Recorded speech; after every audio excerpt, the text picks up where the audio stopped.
come to the room, take your seats, and we will begin in a couple of minutes. Thank you.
Hello, welcome. My name is Caroline Rocha. I will be the MC this evening. I work for La Clima. On behalf of the organizing institutions of this event, the elders La Clima, SEBRE, Templeton World Charity Foundation, Packard Foundation, Future of Life Institute, we would kindly ask you to take your seats and we will give the floor to the Executive Director of La Clima, Mrs. LaGuardia.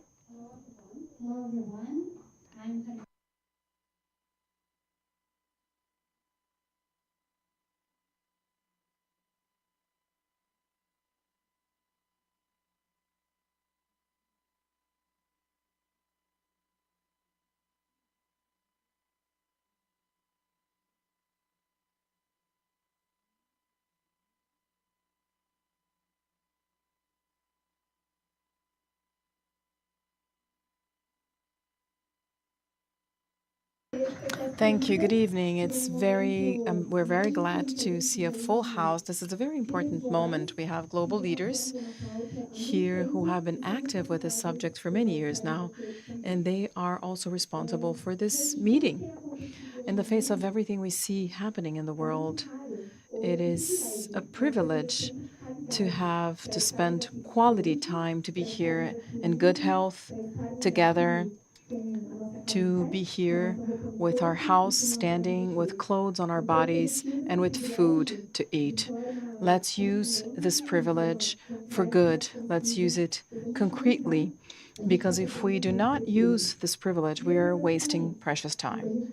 This is one of those moments where we can bring so many people together to debate a topic that's very dear to all of us.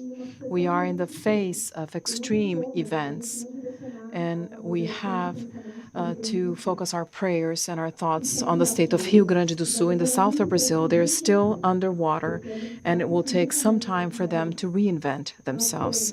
They will not go back to the way it was before. Over 400 cities have been affected. Over 580,000 people have been displaced, and 56,000 are living in shelters. 2 million, more than 2 million people were impacted directly. And unfortunately, we've reached the figure of 170 people that passed away because of the rains. This is just one of the events that will come. We need to accept the fact that as humankind, we've reached this point, but I believe that as humankind, we can reach a different place. We have all the tools necessary in our hands to stop relying on oil, to invest in energy efficiency, and to stop deforestation. We have science, we have data, we have creativity, we have resources, and if they are correctly allocated, this will all be able to do the job. And we also need political will in different sectors of society. That is how we can build a more resilient world and society. And that's why we're here this evening to talk about these subjects. It is an honor to have such a panel to talk in depth about this topic. How can Brazil lead the world? So to begin the panel, it is an honor to give the floor to Mrs. Gro Harlem Brundtland to say a couple of welcome remarks.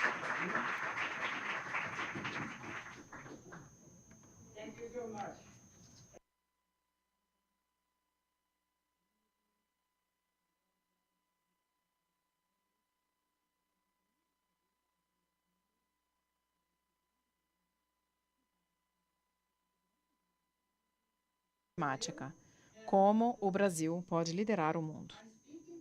Eu falo hoje como global leaders brought together in 2007 by Nelson Mandela to work for peace, justice, human rights, and a sustainable planet. sustentável. The elders have The a elders deep têm uma connection profunda with conexão Brazil. com o Brasil. As many of you will know, one of our founding members was former President Fernando Henrique Cardoso. He brought great wisdom and a fierce commitment to democracy and human rights in our early years, and I am delighted that some of my fellow elders were able to spend time with him in Sao Paulo earlier this week. I have been myself to Brazil many times, as an elder, of course, but also as Prime Minister of Norway, Director General of the World Health Organization, and nearly 40 years ago, as Chair of the World Commission on Environment and Development, as we prepared the report called Our Common Future, which was issued in London in 1987. At that time, when we were here, 1985, Brazil was still a military dictatorship, and it was much more difficult and dangerous to convene the type of discussions that we are holding here this evening. I insisted that time that we would not come to Brazil without hearing from civil society, trade unionists, women's groups, and other marginalized voices. I requested the first public hearing in those times. The generals were not happy, but I would not take no for an answer. We wouldn't have come. This type of open and honest dialogue has been an important part of all my visits to Brazil since then, including attending the Rio Summit, of course, in 1992 as Prime Minister of Norway, and then 2 decades later as an elder to mark Rio +20. Today, the climate and nature crisis is more acute than ever, and collaborative, courageous leadership is essential. The terrible recent floods in the south of Brazil have had a devastating effect on people's lives and livelihoods, and we see similar impacts from other extreme weather events in all parts of the world. The science is clear. We cannot afford to continue on the same path, but we will only avoid the worst of the climate and nature crisis if our leaders move beyond short-term decision-making. In my foreword to the Our Common Future report, I called for higher expectations, common goals to be pursued together, and an increase in political will to address our common future. 37 years later, this call could not be more urgent. From G20 to COP30 and BRICS, Brazil is uniquely placed to provide such transformative leadership in the coming months. I hope in our discussions this evening, we will learn more about the concrete steps that can be taken. I would now like to invite my fellow elder, Ellen Johnson Sirleaf, to the stage to provide the keynote address for this evening. Thank you.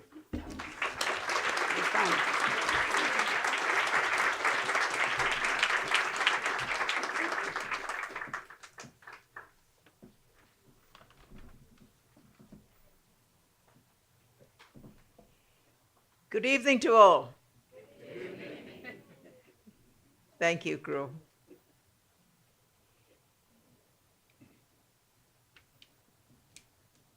Mayor Robinson and colleagues from elders, Minister Franco, ladies and gentlemen, it is a profound honor for me to return to Brazil. Since about 14 years ago, when I visited in April 2010 on the invitation of President Lula as a state visit. Today, I stand before you as we gather to discuss one of the most critical challenges of our time: climate change. As the former president of Liberia, I have witnessed firsthand the devastating impact that climate change can have on communities, on nations, on people. Today, I want to speak about the role that Brazil and the current holder of the G20 presidency and the host of COP30 and the upcoming breaks can play in mobilizing the world to tackle the existential crisis. We are at a relevant and pivotal moment in history. The actions we take today will determine the future of our planet for generations to come. This is why it is often said that it is a long-term view leadership that will save the world. It is a form of leadership that looks beyond short-term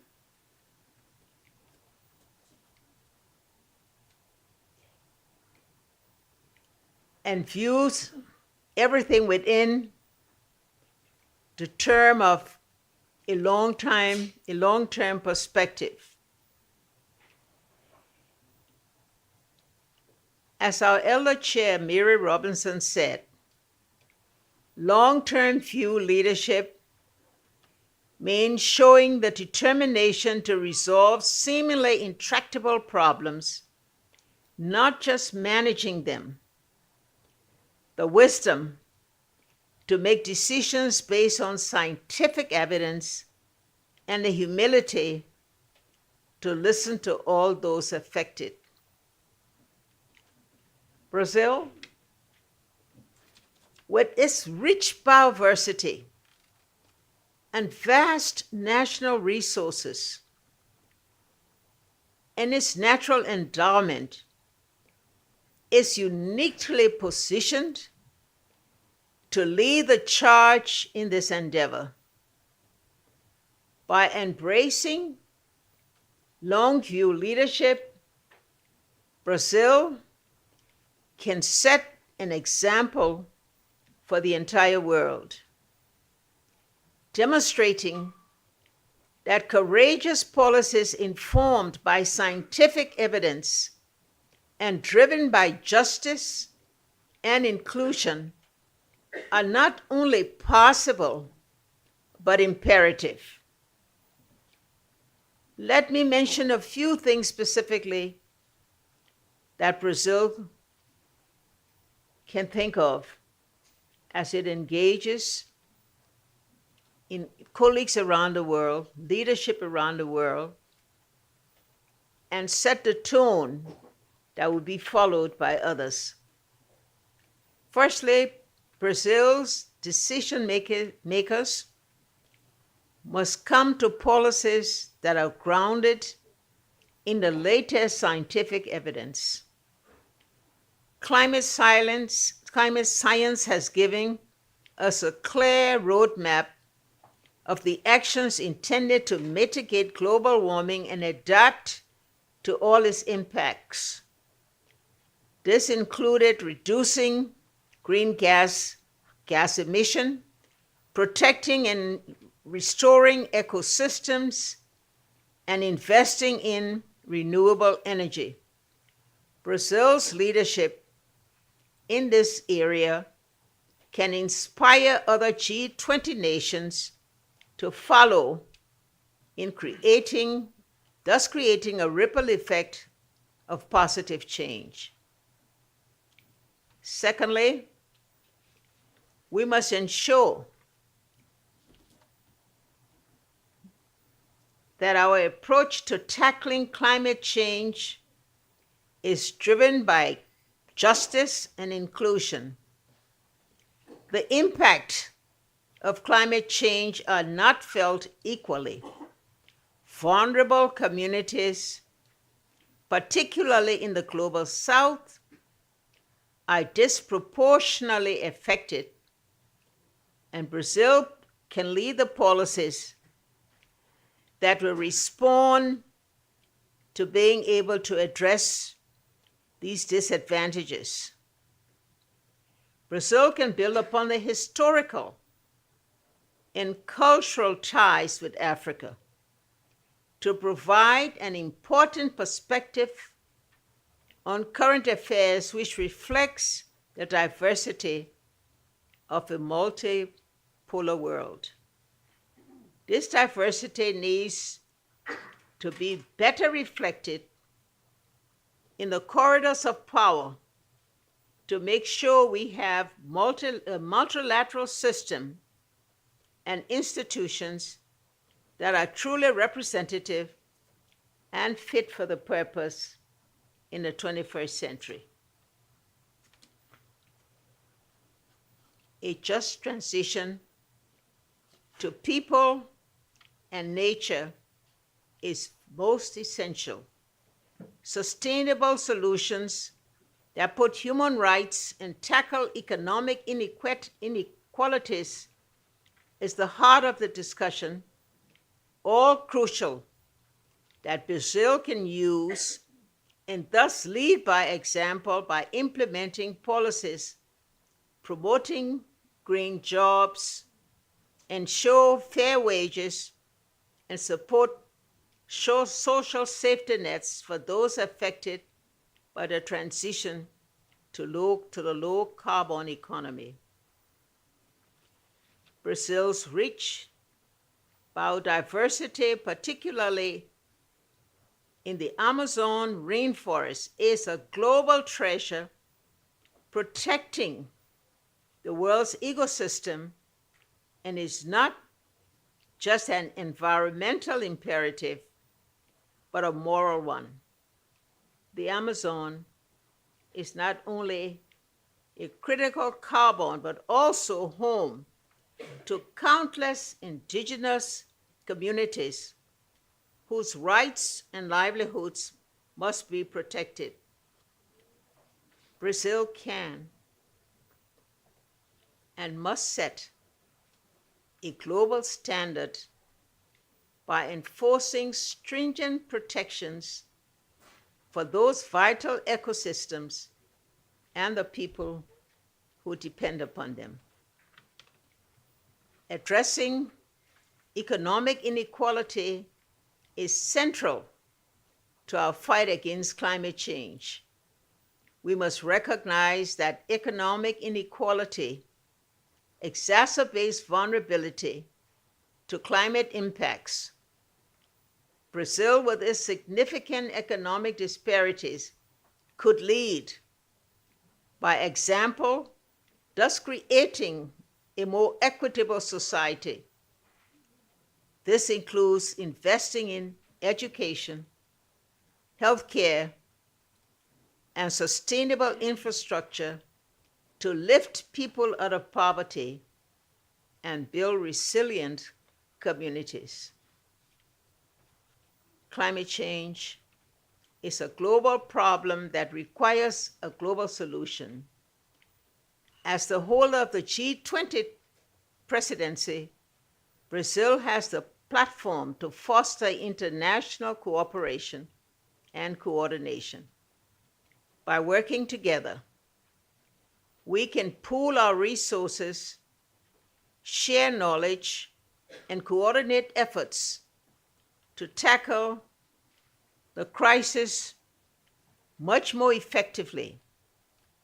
Brazil can champion initiatives that promote technological transfer, capacity building, and financial support to developing countries, ensuring that no nation can be left behind. The path ahead for changing all the crises are filled with opportunities, and Brazil has the chance to lead the world, taking decisive action in climate change by embracing the long-term view leadership, implementing courageous policies informed by science, and driving a just and inclusive transition. Brazil can mobilize the world to tackle existential emergency. Let us all, the nations of the world, the people of the world, the leaders of the world, remember that the decision we make today will shape the future of our planet. Let us use the occasion. More importantly, may Brazil, through its leadership, have the courage to point, through its leadership, to the world those changes, those reforms that will lead us to a better world. Let me, before I close, say that there's a problem up here with the lights.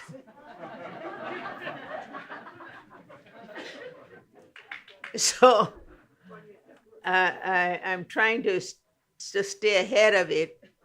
So before I take it, I'm going to say to you about a couple of things. That we are today in a world of complexities, of concerns, a world that has moved away from the international standards to whom we all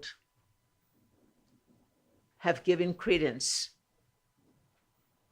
Today we have a world in which the population of our world are young. These are those who are being prepared and are demanding the change in their preparation to be able to take over the leadership of the world. This is where Brazil will come in.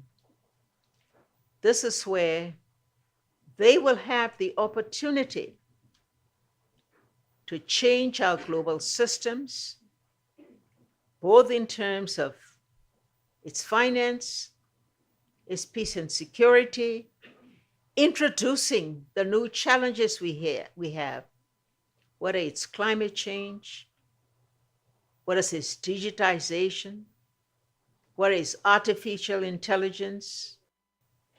At the end of the day, that change demanded by the young people will call on all of us to ensure that we promote those essential elements of well-being in the world: freedom, justice, equality, and those that can bring about the change, if I may end up saying, will be the young people of the world, and more importantly, the women of the world. Thank you.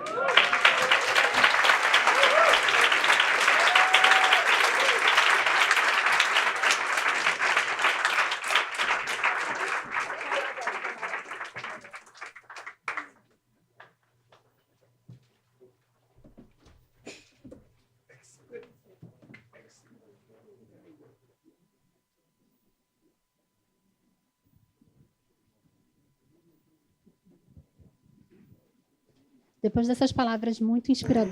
After these inspirational words, we will move on to the Global Leadership and Climate Justice panel. The moderator, the chair, will be Feliciano de Sá Guimarães, academic director for SEBRE, the Brazilian International Relations Center, and professor at the University of São Paulo.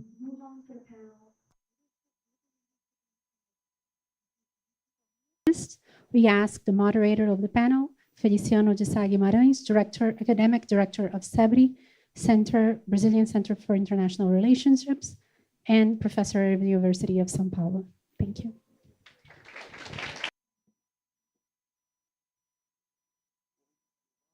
Thank you very much for being here with us. It's a pleasure to be here. And I would like to start calling the panelists for our discussion. First, President Mary Robinson, please join the panel.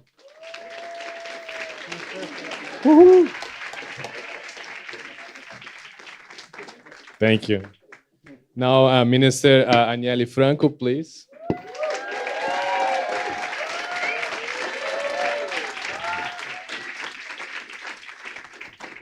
Mr. Paulo Galvão, please.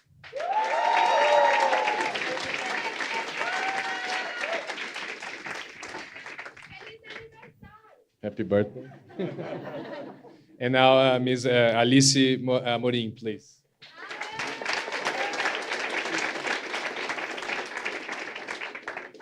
Well, President Mary Robinson, as you all know, is the first woman president of Ireland and former UN High Commissioner for Human Rights at the United Nations. Minister Aniele Franco, everybody from Brazil knows, she's our current Minister of Racial Equality. Mr. Paulo Galvão is environment and social activist, belong to Engage Mundo think tank. Ms. Alice Amorim is Director of ICS, Climate and Society Institute. So thank you very much for joining the panel.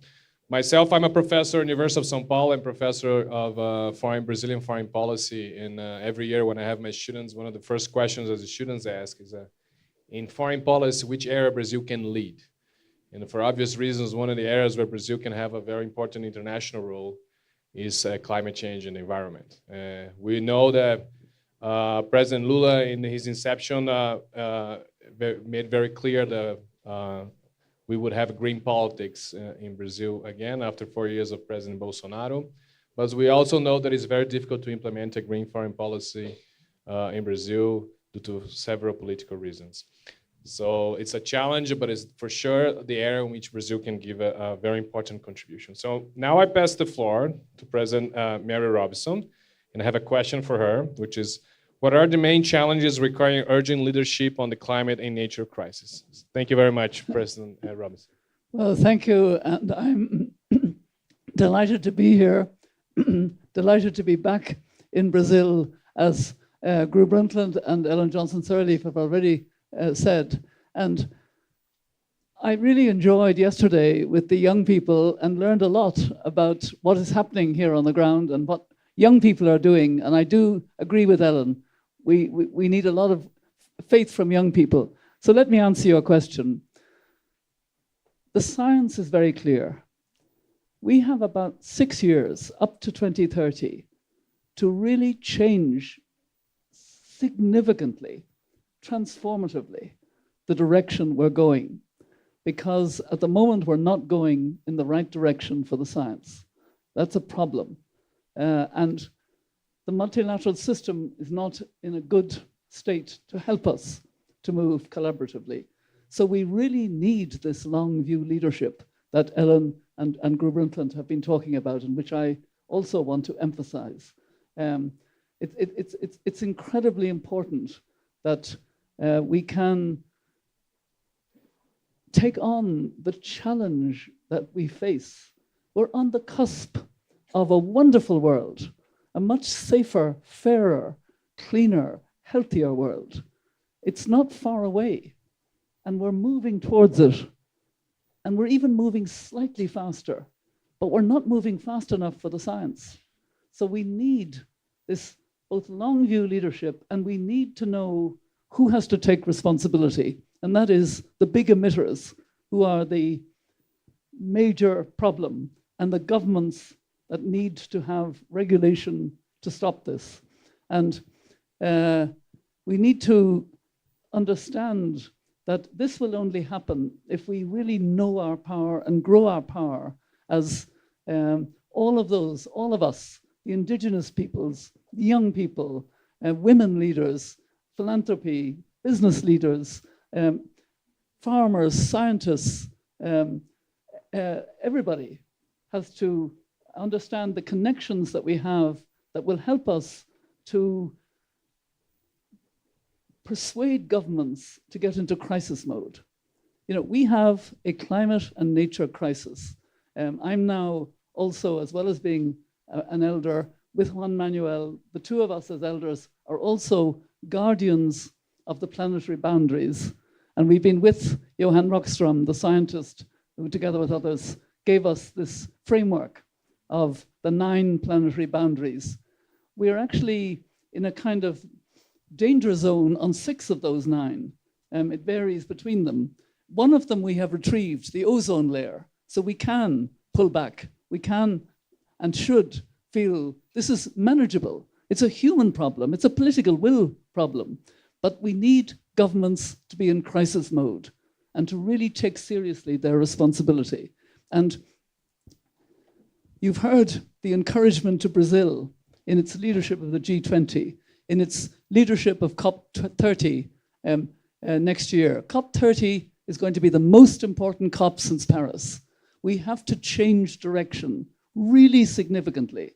And it's going to need all of everything, if I can put it that way, because it's so incredibly important to increase that sense of urgency, that sense of crisis mode, but also long view leadership that takes the science seriously, that wants to resolve this problem by looking at how to resolve it. We spend $1.8 trillion a year on what is harming us. Every year, $1.8 trillion.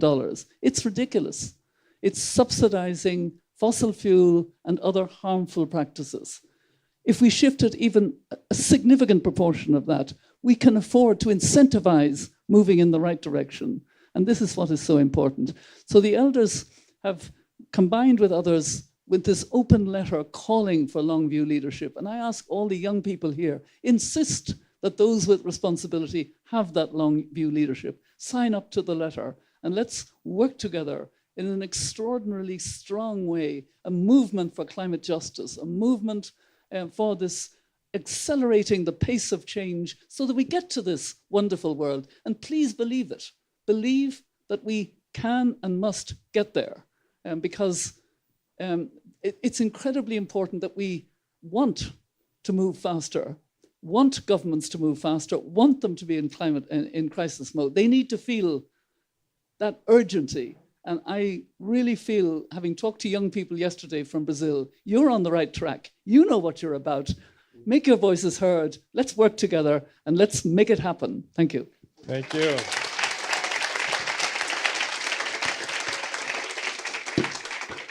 Thank you, President Robinson. We're going to have a QR code on the screen soon. So for those who want to sign up the letter that she mentioned, please do after the panel. I think 2 things that are very important on your speech. First, that the governments need to move into crisis mode. I think Brazil, it's already in crisis mode. What we saw in Rio Grande do Sul, the floodings of Rio Grande do Sul in the last weeks is already there. I'm sure Minister Franco was there. We saw you. You were there with the whole situation.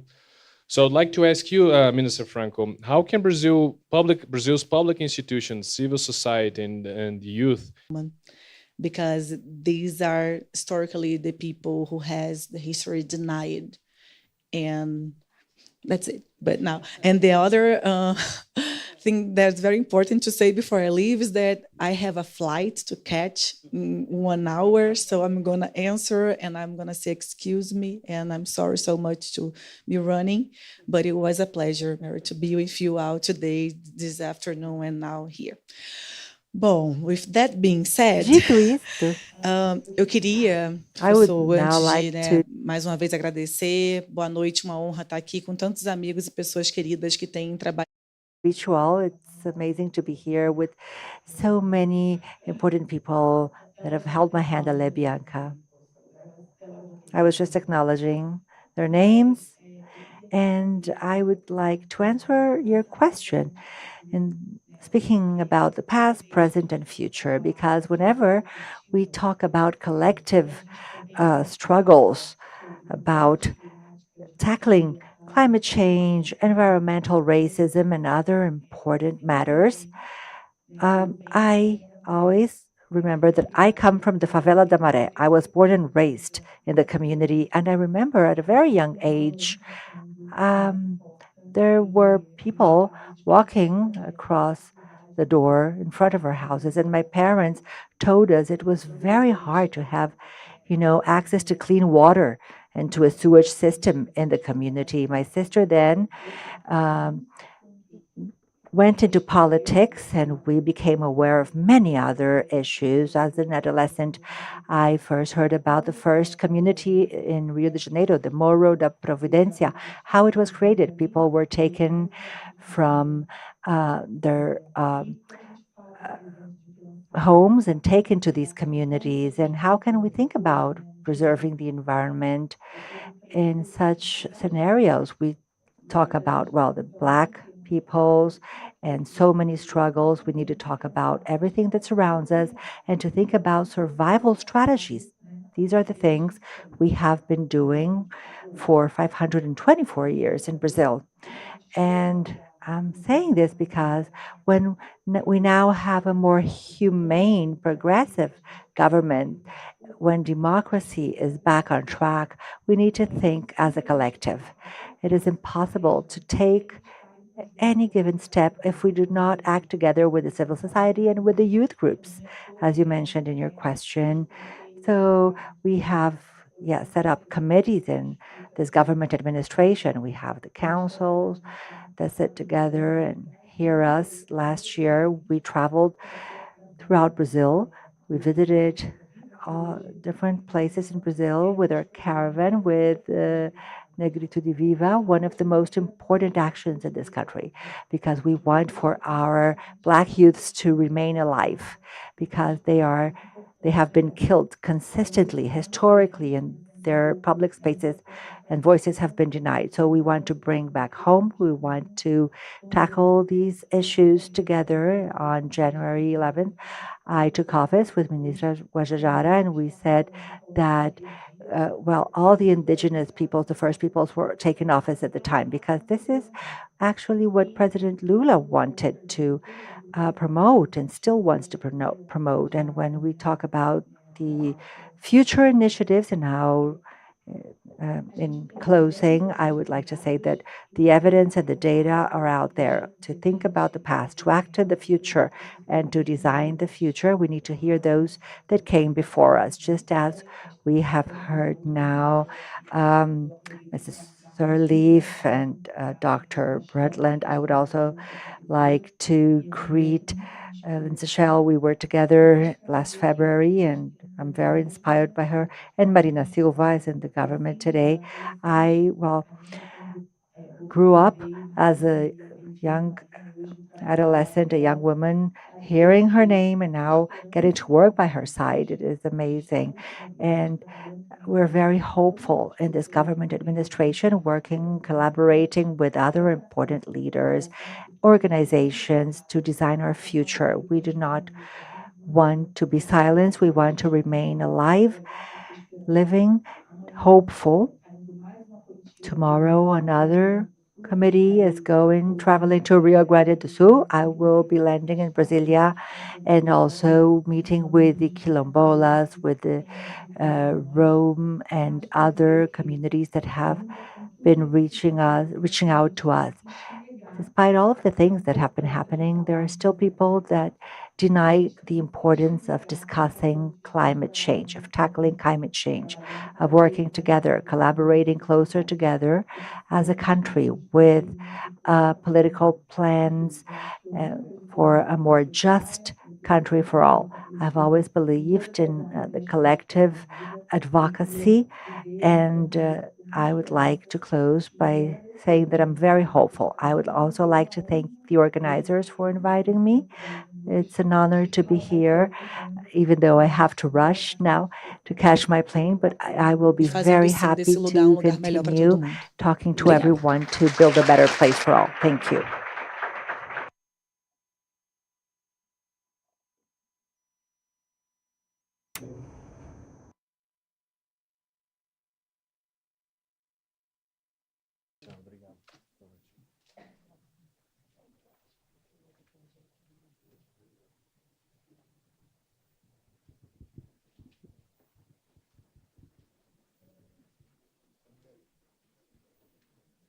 Paulo, obrigado por estar aqui com a gente. Thank you.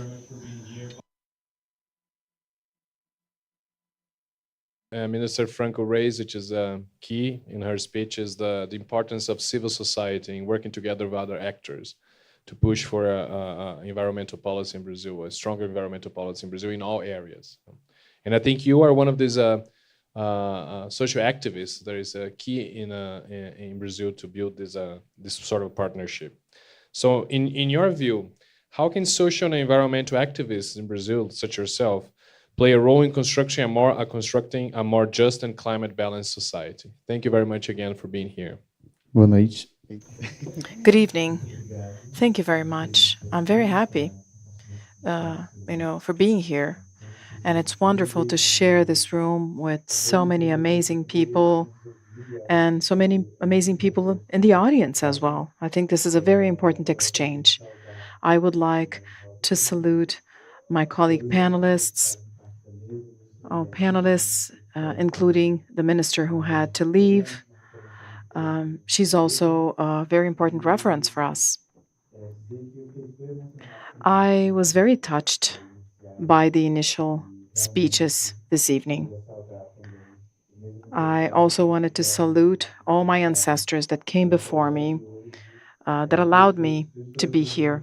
If I am here this evening, it's because they fought and opened a path. And in Brazil, this is a battle that is mostly fought by Black women, by indigenous women.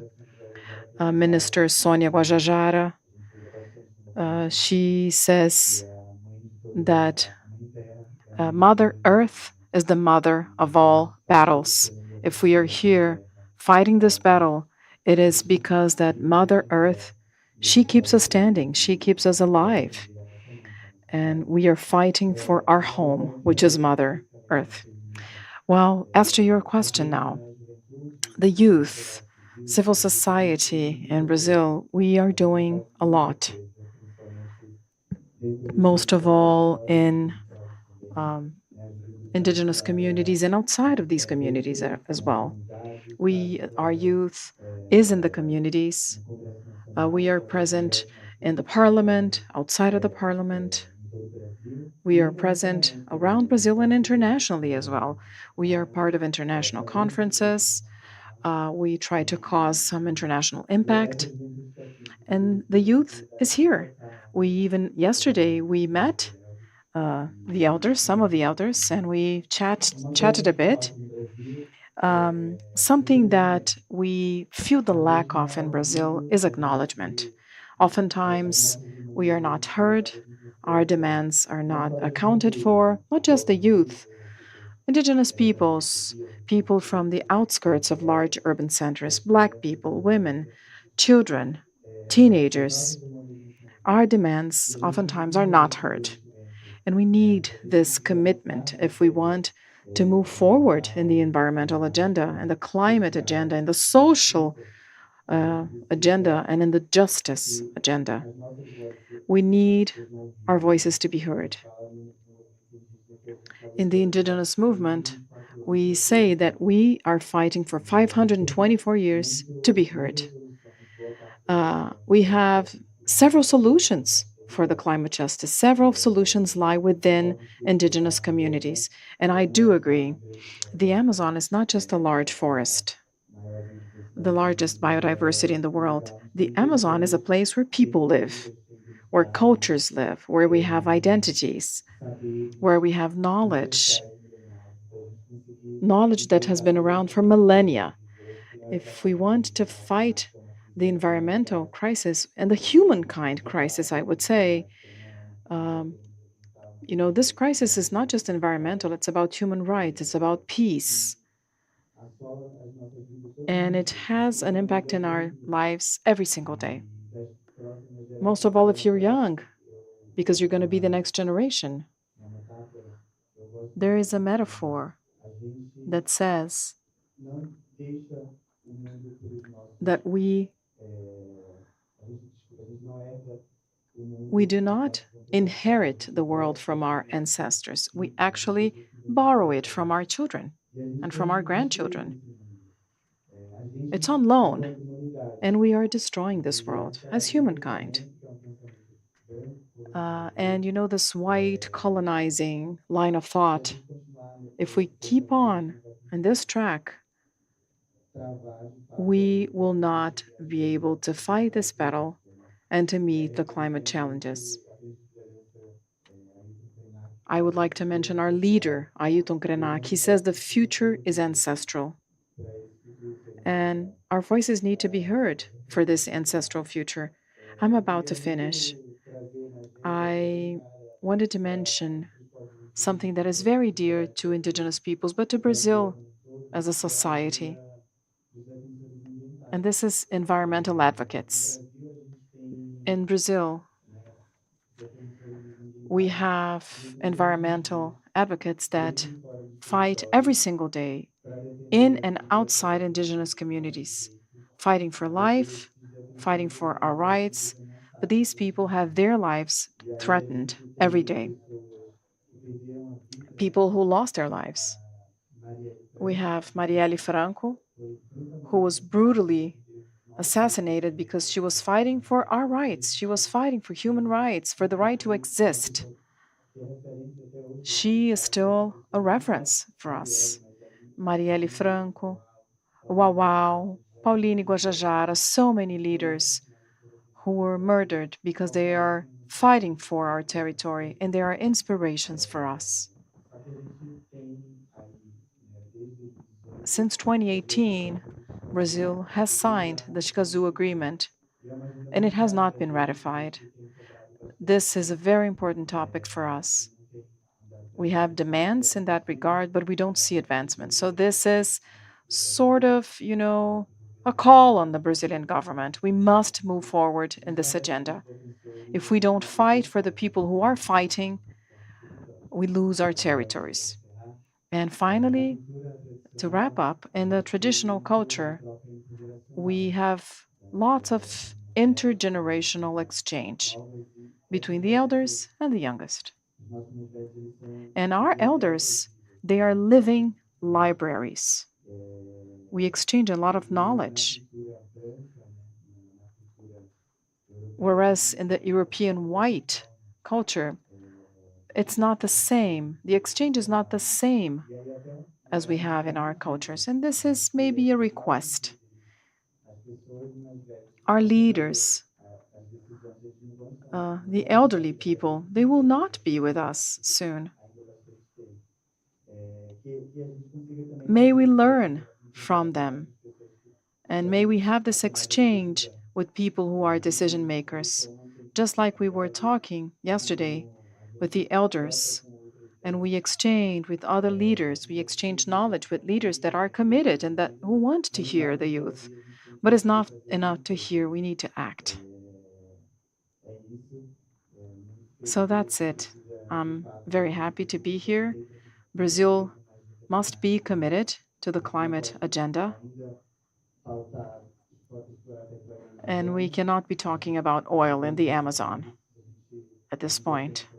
If we still talk about this, Brazil cannot be a global leader if we don't do our own homework, which is to preserve our own territory. And I would like to call on the youth who's here. A shout out to the youth that's here. I hope that you answer. What do we want?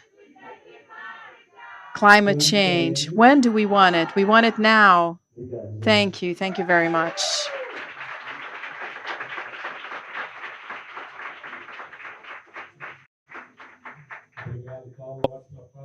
Thank you, Paulo. Thank you all the Paulo's friends for being here. It was a pleasure. I think on the issue of the Escazú ratification, I think this is a very important agenda in Brazil. I know Alice is in favor of that. Many of us is in favor of that. We're working with the government to try to push this ratification as soon as possible to protect the defenders of nature. And we have another defender of nature here, which is Alicia Morim, a very important one. And I would like to pass the word to her. And the question I have for her is, and And then we're gonna change a little bit the agenda to a more global discussion. Is what hope is there for multilateral leadership on the climate emergency, and what role can Brazil play? Thank you very much, Elise, for being here again. Thank you so much. It's a great pleasure to be here with all of you. It was wonderful to hear you, President Helene and Brundtland and President Mary. I think I would start by saying that if we don't, I won't see hope in multilateralism if we don't face the status quo in the system. So if we don't take the political climate politics as serious politics, we will have marginal changes in what we are seeing. And this also means acknowledging that climate is not an environmental agenda. Nature is not about environment alone, it's about development. It's about inequalities, economic interests, it's about winners and losers. And this is something that we have been working actually for the past 10 years here in Brazil at ICS, when we first started to look at what do we need to make sure that people understand climate in Brazil and what are the implications and the potentials of the climate agenda in Brazil. And the first thing we realized is that we need to have an ecosystem approach to the problem. We need to have powerful voices of the youth, of the elders, of the right wing, left wing, of all political parties all together, because that's not going to be an easy agenda anywhere. And it's highly fragmented. If we look at the multilateralism system, we can talk ages about the UNFCCC instruments and ways of dealing with the climate. But if we don't bring the CDB, the Biodiversity Conventions all together, we are not going to have a comprehensive approach. The same thing if we look at the SDGs, for instance, or if we look at the desertification agenda. So we have several instruments in our hands, but we need to overcome this fragmentation and create coherence. And where this coherence lands, it lands in the territory, at the local level. So my main hope for multilateralism this year and looking into the Brazilian role in the G20, going ahead to COP30, is to walk the talk in creating this coherence in practice. But what does that mean? That means looking into the development policies and actually implementing them. Multilateralism won't deliver implementation. Implementation is a local domestic agenda. But we need to have a combination of domestic politics and pressure points and incentives to translate this internationally, and also the framework internationally that can help making this land at the very local level. This process of moving into multi-levels means that we need to understand what polycentric world means. So I think we have been a lot of experiences in Brazil experimenting that. So just to give you one example, and I hope Brazil will use this policy creativity as we see going forward. Brazil is one of the first countries in the world to have a climate law, even before Paris, way before Paris, actually. And this was all already an instrument that would nail down the different federal systems and civil society participation, like effective social participation instruments. So this potential of policy innovation that was there, imagine if that is translated into a new NDC, for instance, into the G20 social that we are going to see by the end of this year. This has to be, this experience and this ability of Brazil has to be translated into these spaces. But if we don't have an ecosystem approach for leadership as well, I don't think we're going to get there. And what does that mean? And what is the call for here? We have very clear leaders here, but all of you are leaders here. So what are we all doing that can contribute to that? I think that's a question that we all need to answer. Thank you.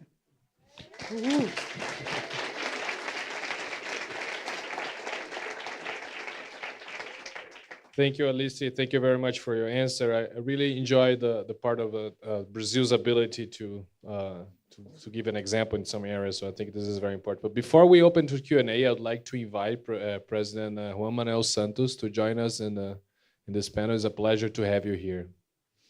Thank you.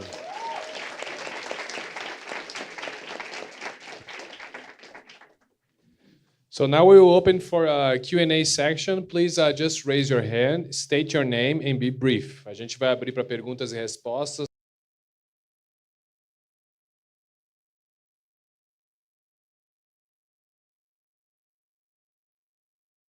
I will collect 3 questions, and please tell us who the question is addressed to. We have Marina, then the gentleman.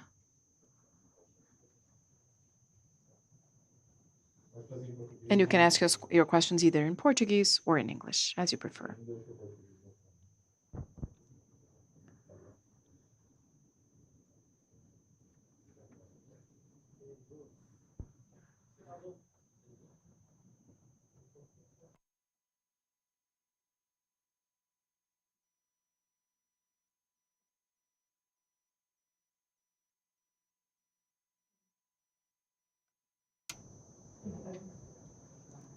Thank you. Good evening, everyone. Good evening.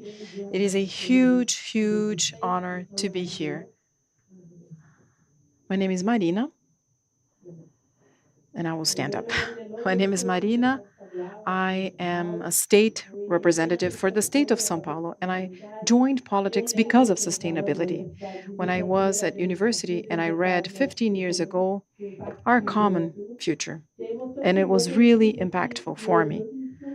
And I felt touched when I realized that Mrs. Brundtland was a woman. And it's very important to see that women are building a very inspiring future for us. So I thank you for that. My question is connected to what Alice said. In Brazil, we are going through a critical moment.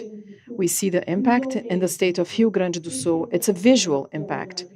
600,000 people have lost their homes. So this is very concrete. At the same time, we hold the presidents of G20, we will have COP30. So this topic is very much hot to us right now.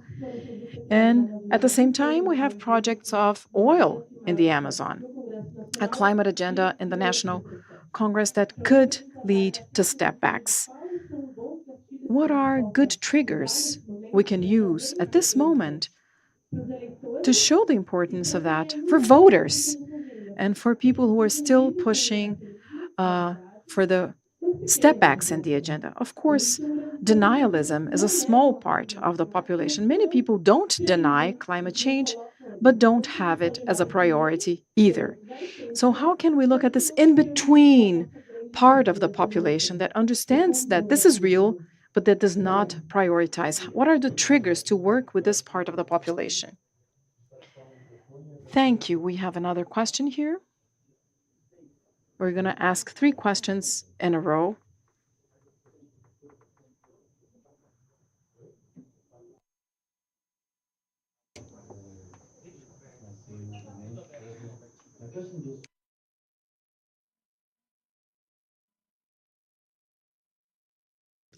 Paulo said is colonization.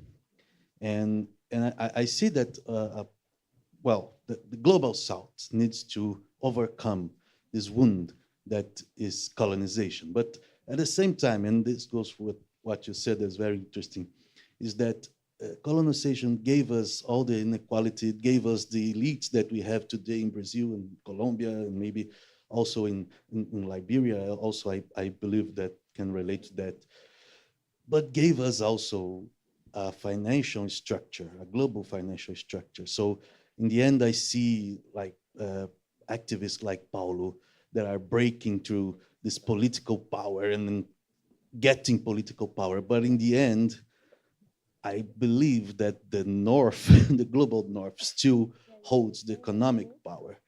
And the difficult thing, I think, is then how do we get from this political power here in the global South, and even with Brazil leading this agenda, but also how can we bring the economic power together with us and not end up in a fragmentation, especially when you talk fragmentation of the financial system. That is something that is happening right now. So thank you. Thank you. Qual o seu nome? Rodrigo Caetano, sou da revista Exame. My name is Rodrigo, and I'm from Exame Magazine. All right, I give to the panelists, please. Just state your name and pose the question. Ok. Oi, gente. Boa noite. Eu sou Paloma Hello, Costa. everyone. Hello, Eu fui uma everyone. das, Good fui a evening. My primeira name is conselheira Paloma. do I was the secretário-geral first da ONU, board member for no the primeiro UN grupo de General conselhos. Secretariat. E in eu the queria fazer uma pergunta, board eu acho member que, na group. verdade, para todo I have a mundo da mesa, question né? for all Porque eu acho panelists. que o Paulinho trouxe ponto Paulo muito importante. mentioned something really Ser important.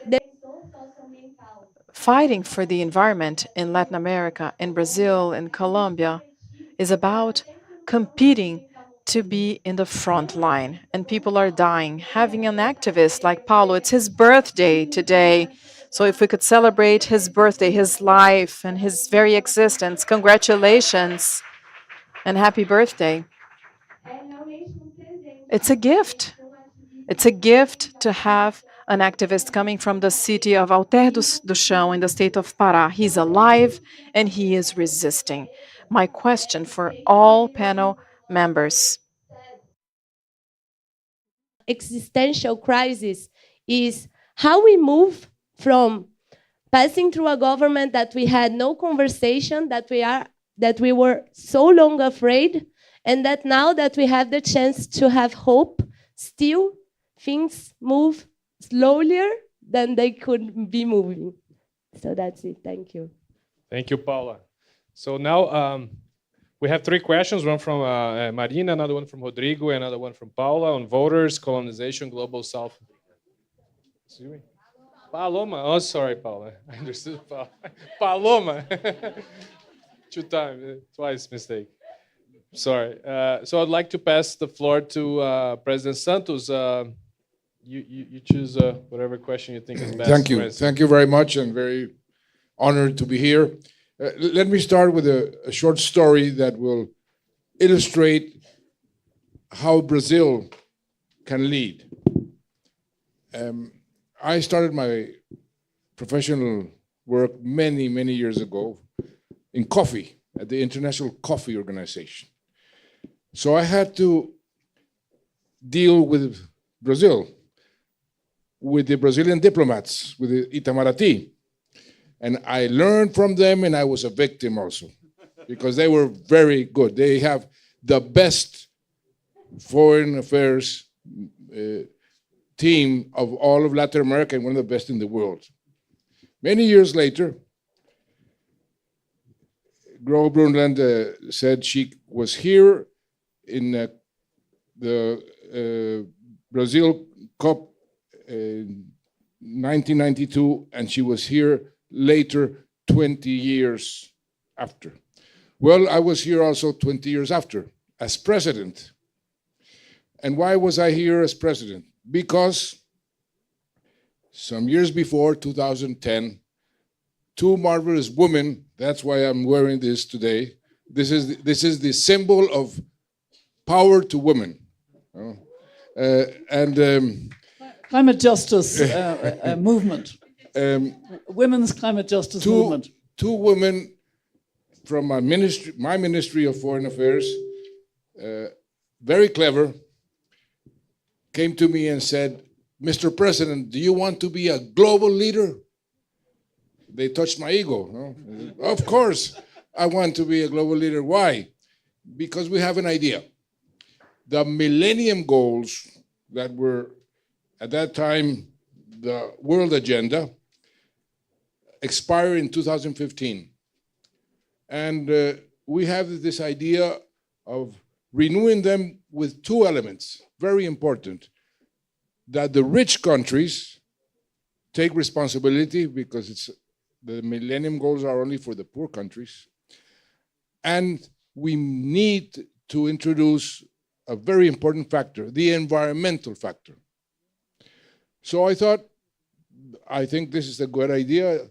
What do you need? Your support to start in a multilateral diplomacy, and that's the way to engage countries, sufficient amount of countries to have a decision made. So they started in this diplomacy, and country by country, the first one was Peru, the second one was Guatemala, but we were making a big effort. Some countries were skeptical, and we were like in a blockade, and so the Rio Plus 20 summit was happening. And I remember my experience with Itamaraty, and it was a meeting in Rio. So I decided to use the same tactics that the women used with me, with President Rousseff, Dilma Rousseff, and Foreign Minister Patriota. And I said, you have a chance to really make this a historic summit. And I said, what? Take the lead here in the Rio Summit to have this concept of the Sustainable Development Goals approved. And they said, I like it. And they started moving, and it was accepted here in Brazil, in Rio de Janeiro, in 2012. And 3 years later, the whole world, with not one single abstention, adopted the SDGs. So Brazil has proven that they can lead. Brazil has proven that they can deliver. And I think that you have a great opportunity here to do something of that sort. And that's why I am very enthusiastic about Brazil leading. Now, the answer of how do you convince the rich countries to chip in more than they are doing to have a viable world? Well, this is, for one side, the challenge for the global South of persuasion. In any negotiation, you have a carrot and a stick, and you have to use the carrot and the stick. But there is a very crucial element where Mary Robinson and the elders have been insisting. It's justice. Any decision that is taken in this fight, global fight, to stop climate change, to save our environment, to save Mother Nature, has to have the justice as a transversal principle. Because without justice, there will be not enough support for the world taking the correct decisions. So one has to go to the rich country and says, you want the support? Because they are now realizing, fortunately, that it's in their interest to be generous. It's in their interest to chip in more, because we're all in danger. And what Mary was mentioning, this is extremely urgent, that everybody is conscious and everybody tries to persuade other people of the urgency of the decisions that have been taken. In the Planetary Guardians, this new group that was formed, that we had meetings here, the scientists said, we have only 6 years. 6 years. So how old are you today? 21. I wish I was 21. But when he's 27, if we don't act, we reach some tipping points. Like, for example, something that Colombia and Brazil have together, which is the Amazon. If we don't act right now. So this sense of urgency is also extremely, extremely important. What am I missing of the answers? There's a question about voters, which you as a elected, how can we convince voters on the importance of climate change? This is a key in Brazil, as many other democratic countries. And the issue about the defenders of their environment is, let me start with the Paloma's defenders question. of the environment. I am ashamed as a Colombian that in my country is the number one where they kill environmental and defenders. That is something which I think is terrible. What is the origin of that? Something that is happening all around the region, and now it's happening in Africa. Organized crime is taking over the business of cutting the forest, selling the land. And they don't like environmental defenders. Also, the big cattle ranchers, they hire guns to stop the environmental defenders. And the government, it's a responsibility of the governments to be much more effective in protecting the environmental defenders. This is something that the whole world should be more conscious of. Every time an environmental defender is killed, the whole world has to scream and accuse and demand more action from the governments. And how can one persuade people who are or deniers or ignorant? Many of the people are deniers because they're ignorant. I was ignorant many years ago, and I became a passionate green activist because I had to handle what you are suffering today in Rio Grande do Sul. In Colombia, the Niña phenomenon hit us 1 week after I became president. And the whole country was flooded for a whole year. And I had to learn the importance of protecting Mother Nature, the lessons that the indigenous communities gave me, and also Al Gore, which went to my country and taught me. They opened my eyes, and the more I studied, the more interested and the more worried I became. It's a matter of teaching, of persuading, and repeating the message, and showing the consequences of climate change, because it's happening all around the world. Right now, today, at this moment, Washington, the capital of the United States, is going through a terrible storm. Why is that? Climate change. You go to Africa and you see what is happening, and you go everywhere. You have to multiply the message and multiply the impact for everybody to understand that if we don't move right now, we will all perish. Thank you, Professor President Santos.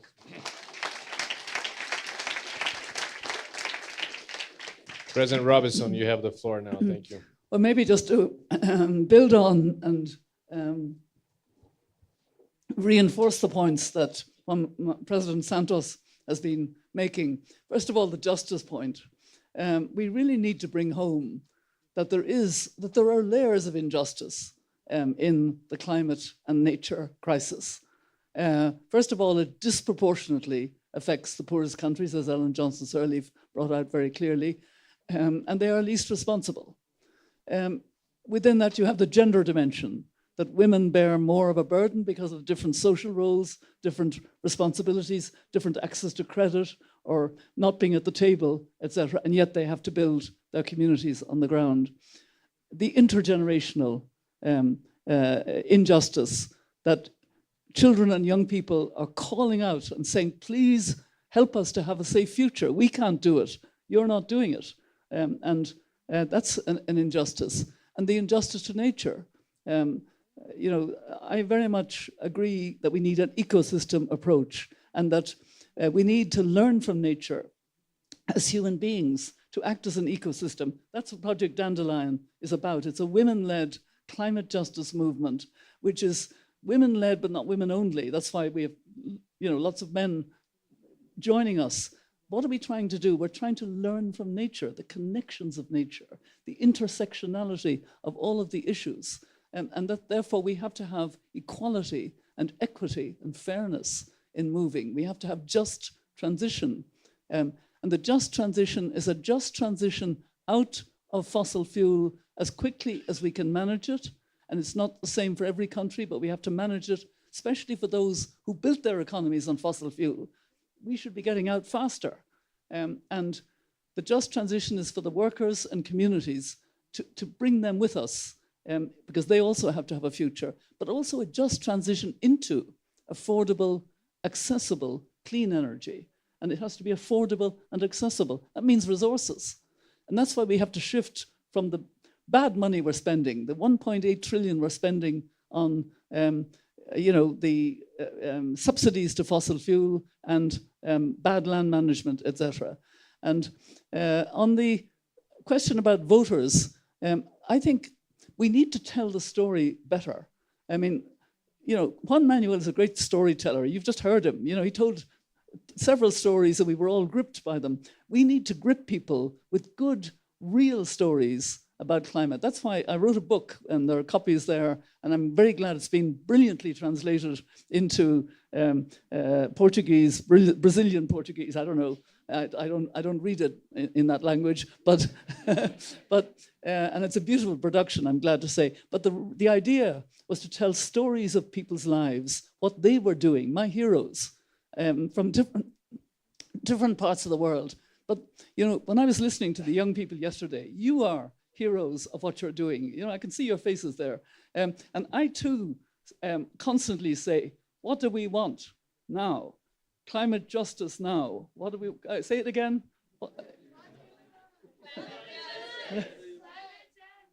When do we want it? When do we want it? Now. Okay, that's enough. Thank you very much.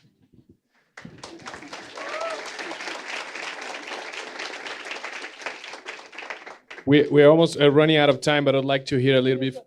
One more. Please go ahead. I admired greatly when I was High Commissioner for Human Rights that you have your regional agreement to protect human rights defenders. What do you call it again? Escazú Treaty. Agreement. You should be proud of it, and Brazil should have ratified it already, as Colombia ratified it. Round of applause, please. Has Colombia ratified it? Yeah, Colombia has ratified it. Colombia has ratified. Brazil is. Hurry up. Her question about the slow, how slow Brazil government sometimes is. This is there. It's on the Congress. Sometime we'll be able to ratify. We'll get we there. had a lot of opposition from in Colombia, from the big farmers, the big companies. It's the same in Brazil, yeah. But let me add something for the justice that Mary was saying. The SDGs, at the end of my presidency, 8 years later, I took them with the peace agreement that I did with the FARC, with the guerrillas. Mm-hmm. I took them to the indigenous communities that had given me a mandate to make peace with the FARC and peace with nature. And said, when you come back, you give us the baton of authority that they had given me. So I went back to give them the baton. And they received 2 very large documents, and they said to me, Mr. President, come back in a week. And I said, okay, I'll come back in a week. And I went back in a week. And I said, the peace agreement is perfect. But the SDGs are lacking the most important thing. And I said, what is it? What is the most important thing? We have been discussing for 3 years every single country in the world. It was approved by unanimity. What is it that you have to complain about? I mean, please explain to me. It's lacking the spiritual factor. And I said, what is the spiritual factor?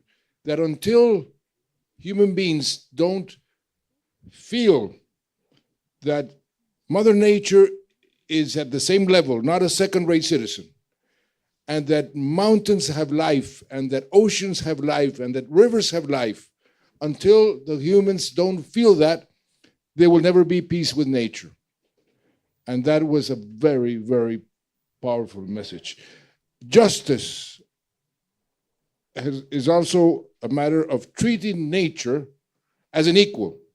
And that's why Colombia was one of the first countries, and I convinced my constitutional court to accept a lawsuit that a community filed giving rivers, a specific river, rights. And that became a precedent, and it's now happening worldwide. And we should push for that, because it's another way for all of us to press the people who are polluting or who are making the wrong decisions, even use the courts to force them to make the right decisions. Thank you.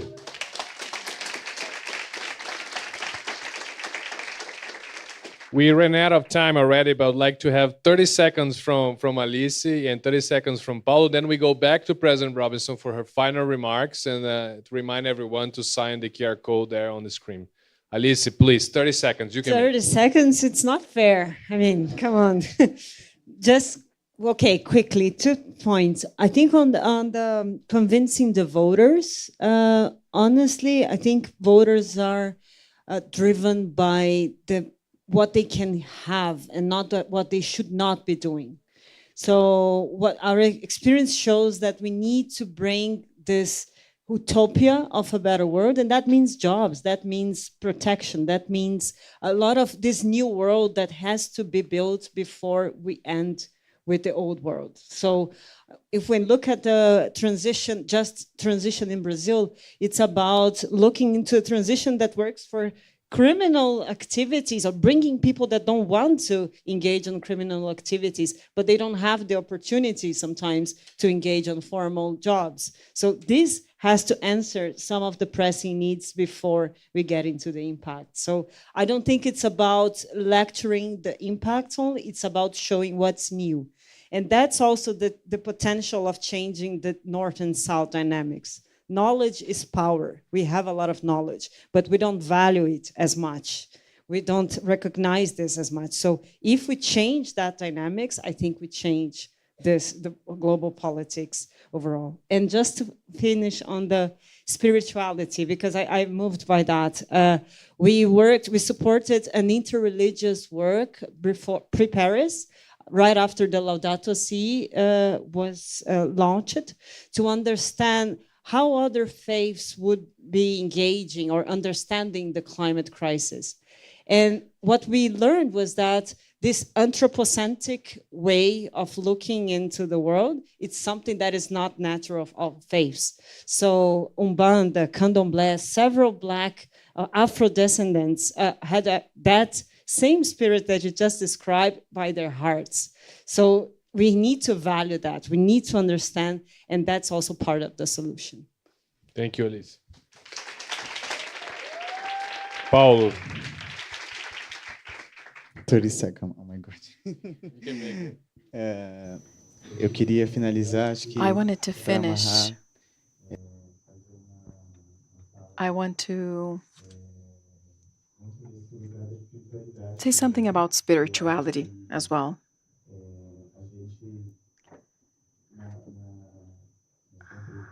I've always heard this from many leaders. When we destroy nature, when nature is destroyed, the enchanted and unenchanted entities, they live in the rivers, they live in the forest, they're everywhere. Each place, each corner has an enchanted being that protects it. And when you destroy the place, the enchanted being disappears because it's being killed, it's being destroyed. And we lose a connection with the enchanted being that is there to teach us, to protect us, and to show us how to live in the world. Ailton Krenak, the indigenous leader, he says that we see nature as something separate from us. But nature is us, and we are nature. As Mary was saying, she said, we need to hear the youth, we need to hear children, and the adults, they have to remember that they're responsible. They must look at that. And I remembered what an indigenous child once said. And this child is in a film produced by Alana Institute. The film is called The Important Stuff. We presented it at COP28 for several global leaders. It's an indigenous Borari child from my region, actually. And this boy, he tells global leaders, he says, hello, adults, I don't know if you remember that, but you are responsible for taking care of our future. That was an 11-year-old or 10-year-old boy who said it. And we, younger people, older people, we are all responsible for the future and for the present as well. Let's hear nature call. Let's hear this ancestral call. Thank you very much. And please forgive us, because we failed, like Mary has been saying, failed you, the young generations, because we did not take the decisions that were needed. Thank you. President Robertson, your final remarks, and then we move to... I think I want to build on the wisdom that we've been hearing. I think we need to listen more to the indigenous wisdom if we're going to be guided about how we deal with this climate and nature crisis that we have caused. It's human caused. And we have to understand, in fact, that it's only when we can move people from the heart, move people to feel that we need a much better world, and it's just round the corner. And this is what I want young people in particular to keep reminding everybody. If we can have a world that is fossil fuel free, it will be so much healthier. It has to be a great deal fairer, because we have to get power to people who are in energy poverty now with fossil fuel, or who don't have access to energy at all. A large proportion of our world, more than 1 billion people, never switch a switch for electricity, cook on dirty cooking, etc. This is a world we can really change, and equity and fairness and justice are at the heart of this world we want to move towards. And we need to move it, and we actually need to do it with love. In our climate justice group yesterday with young people, it was actually John. Is John with us now? John Wilbert? John Taylor? Is John with us? Don't see him at the moment. Anyway, John Taylor said, you have to create movements with love. And I thought, he's absolutely right. You have to create movements with love. And we're talking about a massive climate justice movement that enables us as a world to move as fast as the science says we have to. And to repeat again the urgent point that Juan Manuel Santos made, these are the most important 6 years in humanity, I believe. The most important 6 years the world has ever had, because that's more or less the band of time we have to really change course. Who's in good leadership during that time? This country. Brazil is in a very good position. If you can get the most ambitious NDC and show that you're giving that leadership, and do it by whatever, not 2050, earlier, 2040 maybe, 2043, whatever you can manage. That gives a stimulus of leadership. And then you have the COP 30. It's wonderful that it's going to be in the Amazon. That in itself is very symbolic. If we listen to that wisdom, if the world listens, then Brazil can really give that momentum. And we as elders just plead with you, keep talking about long view leadership.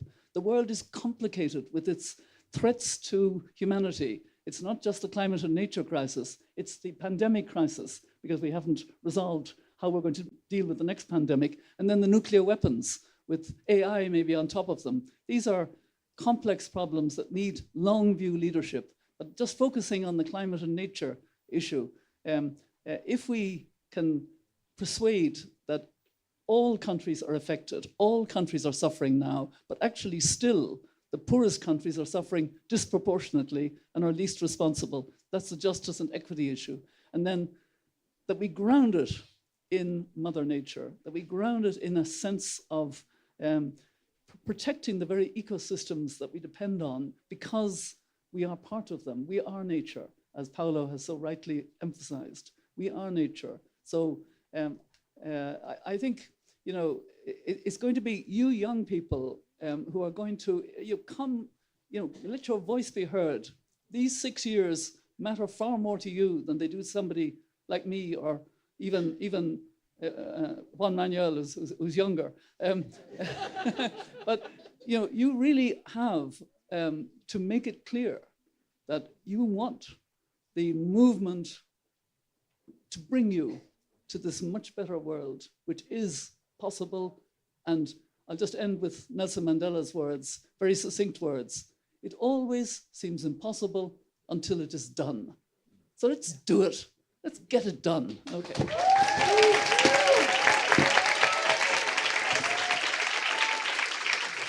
Thank you, everyone, for this amazing panel. Now we move at our agenda. Thank you very much. I'll ask the panel to please stay. Just 1 second. Yes. So now, in behalf of the elders and their advisory council, La Clima, SEBRI, Future of Life Institute, Templeton Moral Charity Foundation, Packard Foundation, we would like to invite everybody present for a reception here, just outside and in the garden. And we hope that this afternoon had been joyous, and we hope to continue to seeing you in a fight for a better, equitable future. Thank you. Thank you, everyone, for coming. Thank you. Thank you. Just one more picture, please. Could you?